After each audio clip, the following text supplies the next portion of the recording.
Hi friends, லைட்டாக கனவா மீனை வாஷ் பண்ணி எடுத்து வச்சுருக்கேன். அப்புறம் பார்த்தீங்கன்னா, அந்த கனவா மீனில் தலையை எடுத்துட்டு அந்த நீடில் மாதிரி ஒன்று இருக்கும், அதை ஃபஸ்ட்டு எடுத்துடலாம். அப்புறம் லைட்டாக இப்படி தேய்ச்சி விட்டிங்கனாலே அந்த தோல்லாம் பார்த்தீங்கன்னா வந்துடும். அதுக்கப்புறம் பார்த்தீங்கன்னா, தலையில் வந்து அந்த மை வந்து கலையாமல் எடுக்கணும் அப்படி சொல்லுவாங்க. அந்த குடலுமே அதில் கொஞ்சம் இருக்கும், ஒரு லைட் கலராக இருக்கும். இப்படி லைட்டாக ப்ரெஸ் பண்ணி அப்படியே அந்த குடலோடு எடுத்துட்டிங்க அப்படின்னா ஈஸியாக வந்துடும், அவ்வளோதான்.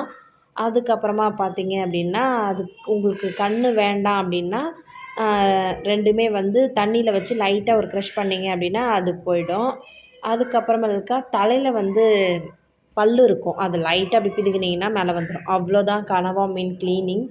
இவ்வளோ தான், ஈஸியாக முடிஞ்சிடும். அப்புறம் உங்களுக்கு தேவையான அளவுக்கு குட்டி குட்டியாக கட் பண்ணிவிட்டு கொஞ்சமாக வந்து உப்பு சேர்த்து அதை நல்லா பிசைஞ்சிக்கணும். அப்போ தான் வந்து அதில் இருக்கிற அழுக்கெலாம் வந்து உங்களுக்கு வெளியில் வரும்.